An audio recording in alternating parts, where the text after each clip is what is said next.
Hey, thank you so much for joining me today. Today's a super special episode. It is episode 123, but it's also celebrating 2 years of the Debt Rebel podcast. So I am incredibly grateful for you and your attention, your ears, your encouragement, your feedback, so many things, because this show has been such a fun way for me to download a lot of the things that are going on in my mind. But also, if you have been with me since the very beginning, my journey continues to develop. And so I started out sharing my story and then some more of my clients' stories. And now I'm diving in a little bit deeper on the ADHD side, because that's something that I learned about myself and how challenging it could be, especially if you're raising a family, to manage that and your money, ADHD symptoms, all of the things. And so I just want to say thank you for listening, because it's because of you that I continue to dive deeper into my story, but also to share what I have learned along the way. And my ultimate goal is that anyone that listens to this show doesn't feel shame about the way they have made money choices in the past, because it's stuff that we make the best decisions we can in the moment based on the information we have.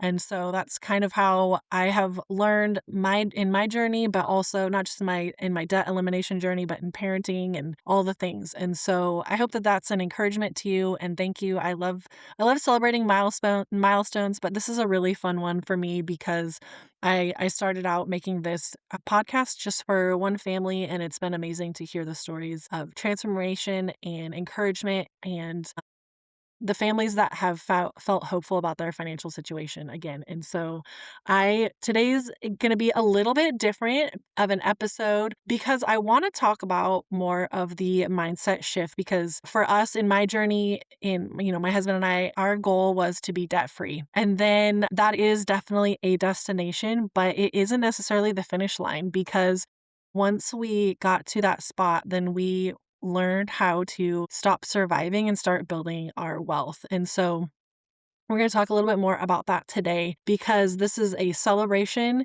But also, I know that if you've been listening to this show for a while and you've been implementing some of these things, that you are getting closer and closer to that day where you can say, I'm debt free. And so sometimes we need to stop and look at what's next, and think a little bit more, dream a little bit about what's possible, so that we can continue going on. Because and like we do inside the membership, we encourage each other, because this is not something that we should do alone. I know our culture says a lot, like we shouldn't talk about money, and other topics that can be polarizing.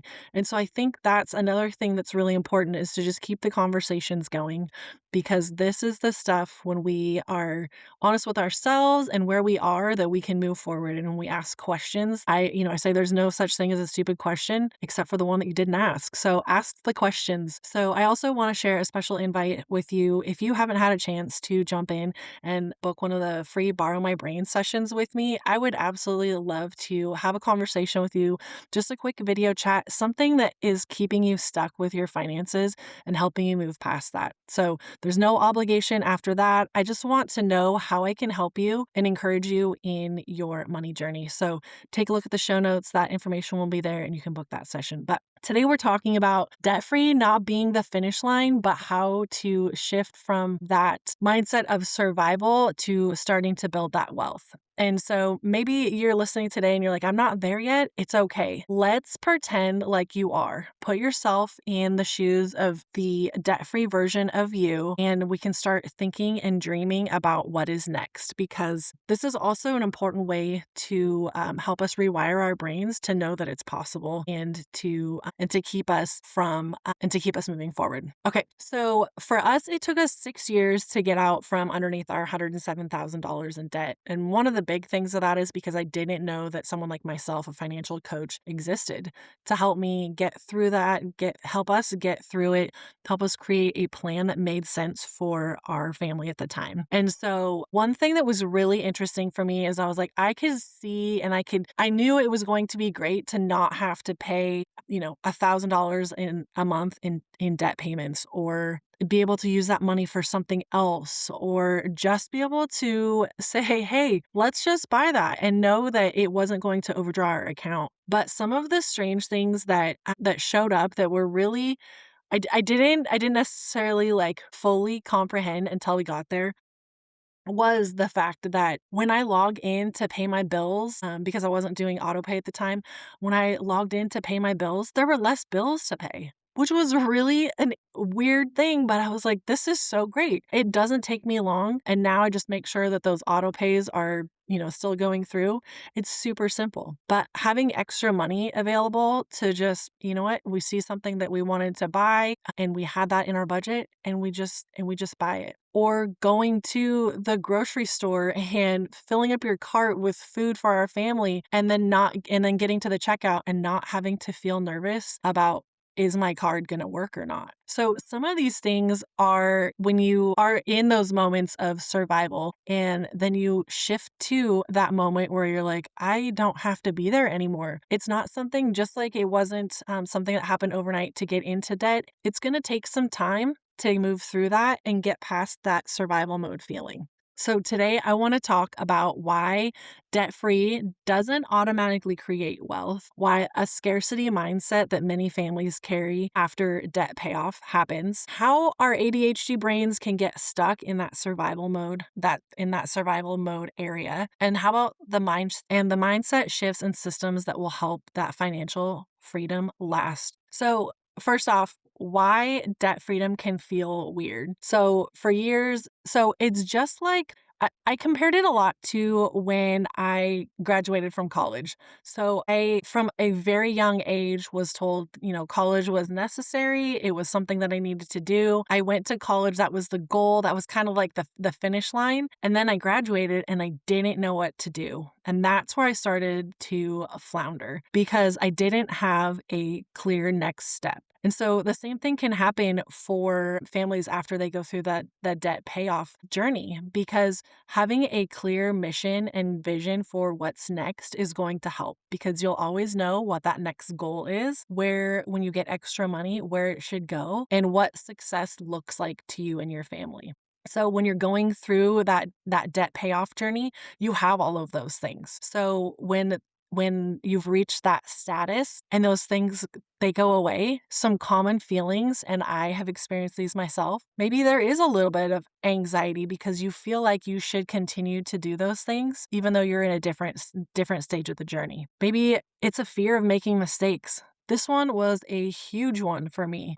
I'm always afraid of making a mistake, even though I make them all the time and everything is figure outable. Another thing that happens is families can start hoarding cash because we want to feel stable, even though we're not having to make those monthly debt payments. Or another thing that can happen is that overspending, because it's a reward. We've earned it. We have reached that status of debt free, and then we want to celebrate it, right? So there's some ways that you can celebrate without overspending. And then just that lack of direction, like what's next?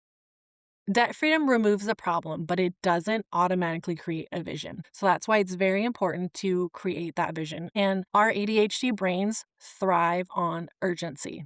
Debt creates an urgency because we know someone is going to say, hey, you owe us money. But wealth building requires consistency, and that's a completely different skill set. And so that's where we have to work on retraining our brains for this next stage of the journey. So one of the things I mentioned was the scarcity trap. And we talked about this in an earlier episode I did with Doug Johnson with Thrivent Financial. So I'll put the show notes, or I'll put the link in the show notes for that episode.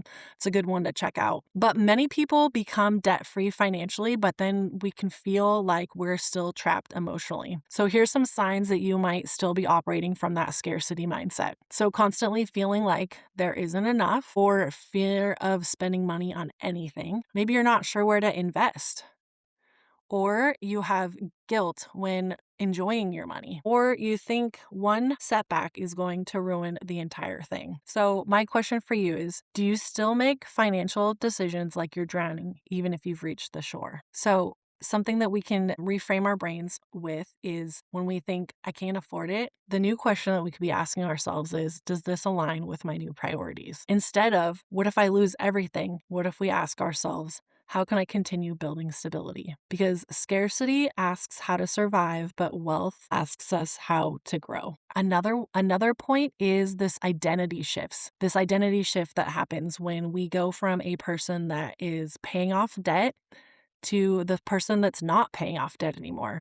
So this is a big one because this is a bigger change that isn't just about your bank account. This comes down to your identity and how you see yourself. So maybe for years you have said things like, I'm broke, I'm bad with money, I'm trying to get out of debt. Those labels are no longer true. And I would encourage you, even if you aren't debt free yet, is those labels don't serve you either. Some new statements that you can use to rewire your brain and to say, hey, I am a wealth builder. I'm a planner. I'm a steward of my money. I make intentional financial decisions. I create opportunities for my family. The reason why saying these things matter is because we act when we are aligned with who we believe that we are. So a person maybe that's trying to lose weight acts differently than someone who identifies as healthy. And that same principle we can apply to our money. So when we tell ourselves, and that's the other thing too, is I used to hear this a lot. I haven't heard it so much lately, but our brains don't necessarily, when we say something, our brains don't necessarily know if we're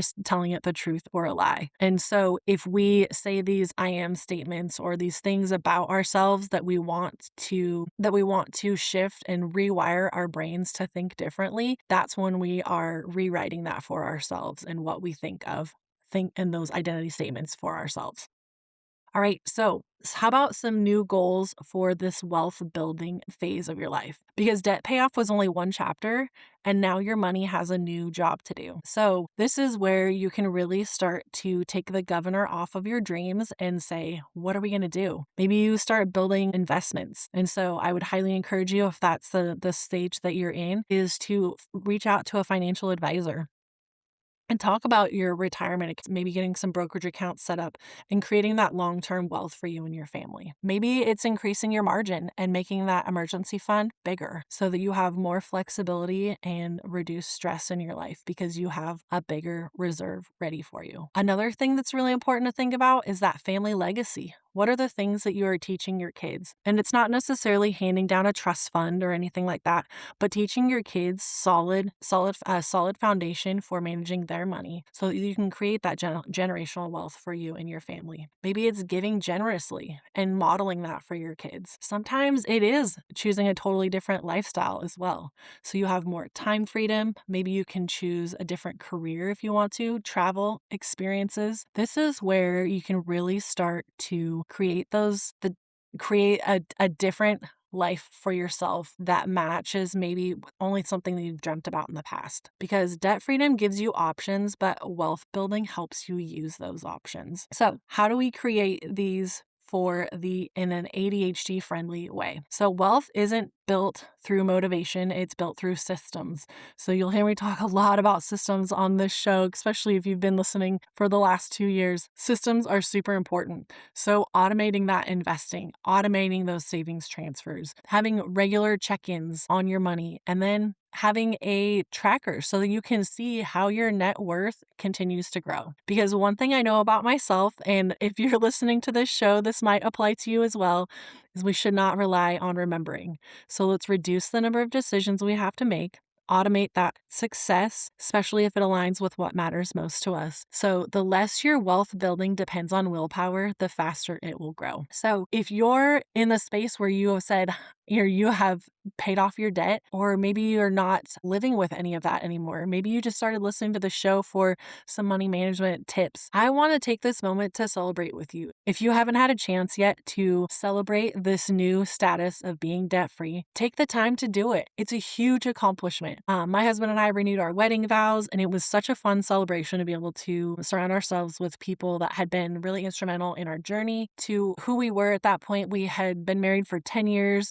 and it was they didn't know that they were supporting us in the way that they were, but it was really important that we celebrated that and showed other people that it was really possible to live debt-free in today's world. But don't stop there. So the goal isn't just becoming debt-free. It is creating a life with options and flexibility and peace for yourself and your family. Now, if you're someone that is like, hey, this sounds really good, Jewlz, but I'm not debt-free yet and I need some help, I want to extend a personal invite to you for the Alliance Coaching membership. That's where we build these habits and these systems that are going to help you eliminate that debt, build that emergency fund so that you can get to work on creating that wealth for you and your family, so that you can stop worrying about living paycheck to paycheck and go from surviving to thriving.